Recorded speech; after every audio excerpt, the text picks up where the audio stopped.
OK, c'est maintenant là qu'on plonge dans le vif du sujet et qu'on va analyser les fonctions sinus et cosinus. Donc d'abord, c'est quoi la fonction canonique de la fonction sinus? C'est f de x est égal à a sin de b fois x moins h plus k. Et ici, le b fois x moins h, ça représente en fait l'angle du sinus. Et pour ce qui est de la fonction cosinus, elle a les mêmes paramètres. Donc, c'est a cos de b x moins h plus k aussi, ou ça ici, c'est l'angle du cosinus. Donc, pourquoi ces deux fonctions-là, sin et cos, sont dans le même chapitre? C'est parce que une fonction sinusoïdale peut être exprimée autant comme une fonction sinus que comme une fonction cosinus. Parce qu'en fait, il y a une relation entre les deux. Ils peuvent être équivalents. Et je vais vous montrer pourquoi. Donc, en fait, la fonction cosinus, c'est la fonction sinus, mais déphasée de moins pi sur 2. Donc, comme on a vu tantôt, déphasé, c'est par rapport et comme décalé par rapport à sa fonction de base. Donc, la fonction sinus, c'est la fonction de base, donc la fonction y est égale à sinus de x. Elle va commencer comme ça, puis son point comme d'origine, son point d'inflexion qu'on appelle, donc le point que ça passe entre une courbe vers le bas puis une courbe vers le haut, il va être à l'origine. Tandis que la fonction cosinus, elle, la fonction y est égale à cos de x, elle va débuter, donc à x est égal à 0, elle va être à son maximum. Puis après ça, elle va être de même. Donc, elle va être décalée par rapport. Puis là, je dessine juste à droite, mais c'est la même chose à gauche. Puis la sinus aussi, elle va se poursuivre. Donc là, si on revient à nos équations, par exemple, y est égal à... Si on remet le déphasage, parce que le déphasage dans les paramètres, en fait, c'est le paramètre h. Fait que là, si je mets, on avait x moins h, donc dans une forme abrégée, ça va devoir être quoi la valeur de h pour que la fonction cos soit égale à la fonction sin? Donc, en fait, comme j'ai dit tantôt, elle est déphasée de pi sur 2. Donc, il va falloir comme que h soit pi sur 2. Donc, comme ici, il y a un moins devant le h, pour que ça soit égal à la fonction sin, la fonction cos, ça va être x moins pi sur 2.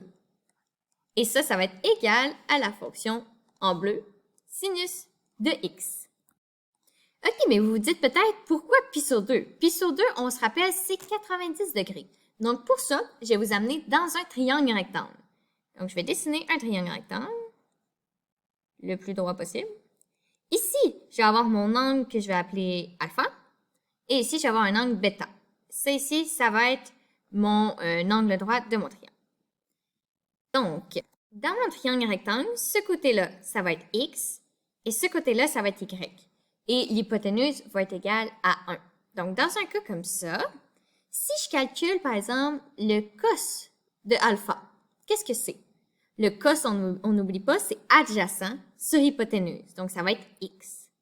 Si je calcule le sinus de alpha, sinus, c'est quoi? C'est opposé sur hypoténuse. Donc, ça va être y. Si je calcule le cosinus de bêta, bêta ici, ça va être son opposé, pas son opposé, son adjacent sur son hypoténuse. Donc, ça va être y. Et sin de bêta.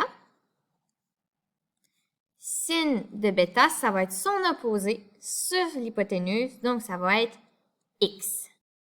Donc, par méthode de comparaison, si on met par exemple y est égal à y, parce que la mesure de y, elle ne changera pas, ça va être y quand même.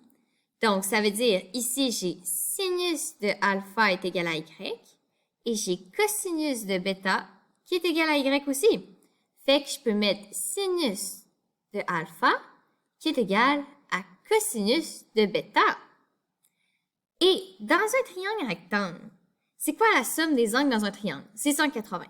Ça veut dire que alpha plus bêta plus le coin, l'angle de 90 degrés, ça va être égal à 180 degrés. Et là, si j'enlève le 90 puis je le mets de l'autre côté, il va rester alpha plus bêta qui est égal à 90 degrés. Et là, en isolant bêta, je vais avoir 90 degrés moins alpha. Et là, si je rentre ça dans ma méthode de comparaison, donc je vais avoir sinus de alpha qui va être égal à cosinus de B, c'est quoi? C'est 90 moins alpha. Donc, de 90 degrés moins alpha.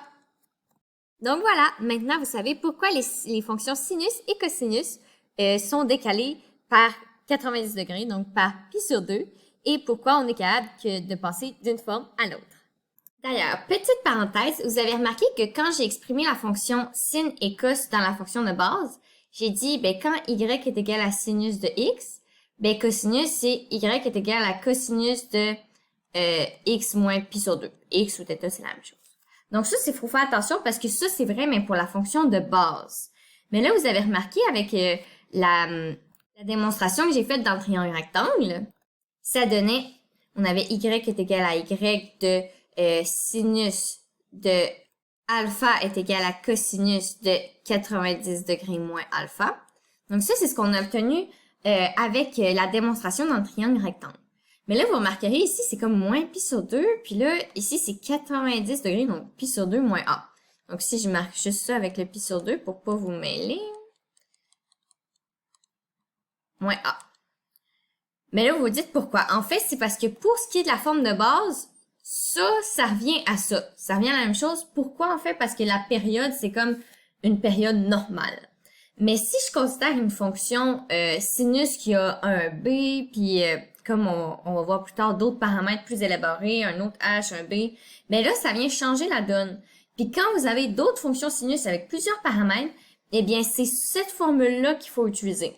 Donc ça marche pour la fonction de base. Mais attention, pour la fonction avec plusieurs paramètres, pour être sûr de ne pas se tromper, c'est mieux d'utiliser celle-là. Donc, juste par exemple, si j'ai sinus de, je vais dire, pi sur 6 de x moins 3, là, le cosinus de cet angle-là, qu'est-ce que ça va être? Ça va être cosinus de pi sur 2 moins pi sur 6 fois x moins 3. Parce que ça, ici, c'est comme mon A, c'est mon angle. Fait que là, je fais pi sur 2 moins ça. Puis là, ensuite, il va juste rester à réduire puis à calculer pour calculer ce que ça donne. Mais on peut le faire ensemble. Donc là, ça va faire cosinus de... Là, je vais mettre un pi sur 6 en évidence. Là, pour mettre pi sur 6 en évidence de pi sur 2, je vais juste faire un petit calcul sur le side. Donc, je vais juste marquer ici. Pi sur 2 divisé par pi sur 6. C'est équivalent de faire pi sur 2 fois 6 sur pi, parce que diviser par une fraction, c'est l'équivalent de multiplier par l'inverse. Les pi s'annulent, ça va donner 3. Donc là, ici, ça va faire fois 3 moins, puis là, qu'est-ce qui va me rester? Ma parenthèse x moins 3. Et là, ensuite, qu'est-ce que ça va me donner? Cosinus de pi sur 6. Puis là, ça va faire 3 moins x plus 3, parce qu'on distribue. Et finalement, je vais avoir cosinus de pi sur 6. Et là, je vais avoir moins x. Et là, 3 plus 3, 6. Et finalement, il va juste me rester à mettre le moins en évidence. Donc, parce qu'on veut pas le moins sur le x. Donc, ça fait moins pi sur 6 fois x moins 6. Et voilà. Donc, ça, c'était une petite démonstration de comment on fait pour passer de sin à cos quand on a plusieurs paramètres puis que notre période, c'est pas nécessairement est celle de la fonction de base. Donc, on n'oublie pas, si on vous dit, par exemple, dans un vrai ou faux, que ça, c'est équivalent, c'est vrai. Pour la fonction de base, oui. Mais quand on a des paramètres, utilisez cette fonction-là pour convertir vos fonctions sinus en cosinus. Et voilà!